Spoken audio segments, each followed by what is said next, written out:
ഷിജോ കുര്യനാണ് തിരുവനന്തപുരത്തുള്ളത്. ഷിജോ, നമുക്കറിയാം അവിടെ ഏത് തരത്തിലാണ് പ്രത്യേകിച്ച് ന്യൂനപക്ഷ വോട്ടിലേക്കൊക്കെ കണ്ണുനട്ട് നിൽക്കുന്നു.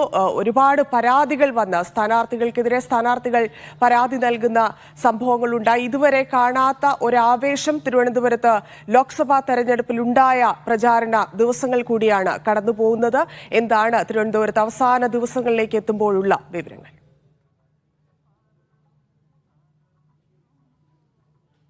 ധന്യ, തിരുവനന്തപുരം ലോക്സഭാ മണ്ഡലത്തിലെ പ്രചരണം ഓരോ ദിവസവും അതിൻ്റെ എക്സ്ട്രീം ലെവലിലേക്ക് പാരമ്യത്തിലേക്ക് ഉയർന്നു വരുന്ന രംഗങ്ങളാണ് നമ്മൾ ഇക്കഴിഞ്ഞ ദിവസങ്ങളിലെല്ലാം കണ്ടത്. ഇപ്പോൾ ധന്യ സൂചിപ്പിച്ചതുപോലെ തിരുവനന്തപുരം തീരദേശ മേഖലയെക്കുറിച്ച് വലിയ തോതിലുള്ള പ്രചരണങ്ങൾ എല്ലാ മുന്നണികളും ഈ തെരഞ്ഞെടുപ്പ് ഭാഗമായിട്ട് ഉന്നയിച്ചു എന്നുള്ളതാണ് ശ്രദ്ധേയമായ കാര്യം. ഞാനിപ്പോൾ നിൽക്കുന്നത് തിരുവനന്തപുരത്തിൻ്റെ തീരദേശ മേഖലയായ വലിയതുറയിലാണ്.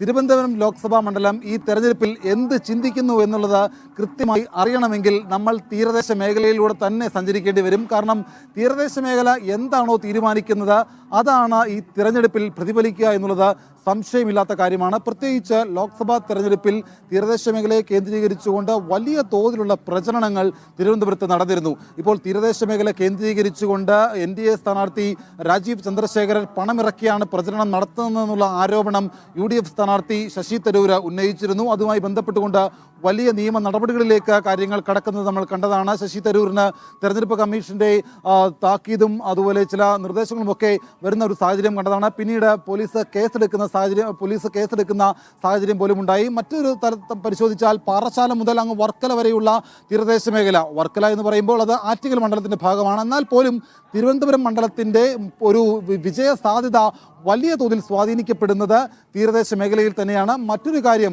ഈ തെരഞ്ഞെടുപ്പ് പ്രഖ്യാപിച്ച സമയം മുതൽ ഇന്നുവരെ, നാളെ കൊട്ടിക്കലാശമാണ്, ഇനിയിപ്പോൾ മണിക്കൂറുകൾ മാത്രമാണ് ബാക്കിയുള്ളത്. അതായത് ഇനിയിപ്പോൾ 55 മണിക്കൂറിൽ താഴെ മാത്രമാണ് സമയം. ഈ 55 മണിക്കൂറിൽ അവസാനവട്ട വോട്ടും തങ്ങൾക്ക് അനുകൂലമാക്കാൻ വേണ്ടിയിട്ടുള്ള ഓട്ടപ്പാച്ചിലാണ് സ്ഥാനാർത്ഥികൾ. രാവിലെ മുതൽ തന്നെ പാറശാല മുതൽ UDF സ്ഥാനാർത്ഥി ശശി തരൂരും LDF സ്ഥാനാർത്ഥി പന്ന്യൻ രവീന്ദ്രനും പാറശാല മുതൽ തിരുവനന്തപുരം വരെ ട്രെയിനിലൂടെ NDA സ്ഥാനാർത്ഥി രാജീവ് ചന്ദ്രശേഖരനും ഇന്നിപ്പോൾ രാവിലെ പ്രചരണം നടത്തിയിരുന്നു. അങ്ങനെ പ്രയാണങ്ങൾ തുടരുകയാണ്. എന്തായാലും ഈ പൗരത്വ നിയമ ഭേദഗതിയിൽ തുടങ്ങിയ പ്രചരണ വിഷയങ്ങൾ അവസാനം അത് തീരദേശ മേഖലയിലേക്ക് എത്തി നിൽക്കുകയാണ്. വിവിധ വിഷയങ്ങൾ, ആരോപണ പ്രത്യാരോപണങ്ങൾ, പ്രത്യേകിച്ച് ലത്തീൻ സഭയുടെ വോട്ട് തിരുവനന്തപുരം ലോക്സഭാ മണ്ഡലത്തിൽ എങ്ങനെ സ്വാധീനിക്കും എന്നുള്ളത് ശ്രദ്ധേയമായ കാര്യമാണ്. കാരണം തിരുവനന്തപുരത്തെ ന്യൂനപക്ഷങ്ങൾക്കിടയിൽ ഏറ്റവും വലിയ സ്വാധീനമുള്ള ലത്തീൻ മേഖലയുടെ വോട്ട് ഏത് രീതിയിലേക്ക് മാറി ചിന്തിക്കും, അല്ലെങ്കിൽ അവർ ആർക്ക് വോട്ട് ചെയ്യുമെന്നുള്ളത് ഈ തെരഞ്ഞെടുപ്പിൻ്റെ വിജയ സാധ്യതയെ പ്രതിഫലിപ്പിക്കുന്ന ഒരു കാര്യമാണ്.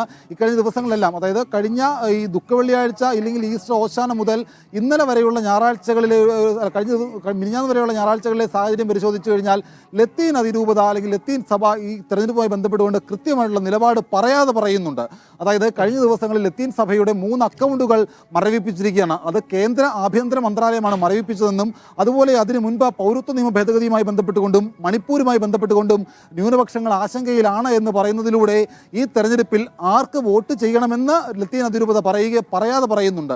അപ്പോൾ ആർക്ക് വോട്ട് ചെയ്യണം ചെയ്യണ്ട എന്നുള്ള നിലപാട് തിരുവനന്തപുരത്തെ സംബന്ധിച്ചുകൊണ്ട് ഒരു വോട്ട് ബാങ്ക് ഏറ്റവും കൂടുതലുള്ള ലത്തീൻ സഭ സ്വീകരിച്ചു എന്ന് നമുക്ക് പറയേണ്ടി വരും. മറ്റ് വിഭാഗങ്ങൾക്കിടയിലും കൃത്യമായ നിലപാടുണ്ട്. എന്തായാലും തിരഞ്ഞെടുപ്പ് പോളിംഗ് ബൂത്തിലേക്ക് എത്താൻ ഇനി മണിക്കൂറുകൾ മാത്രം ബാക്കി നിൽക്കെ തിരുവനന്തപുരത്ത് തിരക്ക് പിടിച്ച ഒരു പ്രചരണത്തിലാണ് 3 സ്ഥാനാർത്ഥികളും. എന്തായാലും നാളെ വൈകിട്ട് കൊട്ടിക്കലാശത്തിന് വേണ്ടിയിട്ടുള്ള എല്ലാ ഒരുക്കങ്ങളും തിരുവനന്തപുരത്ത് പൂർത്തിയായിട്ടുണ്ട്. പൗരത്വ നിയമ ഭേദഗതിയിൽ തുടങ്ങി അവസാനം എത്തി നിൽക്കുന്ന വ്യക്തിവിരോധ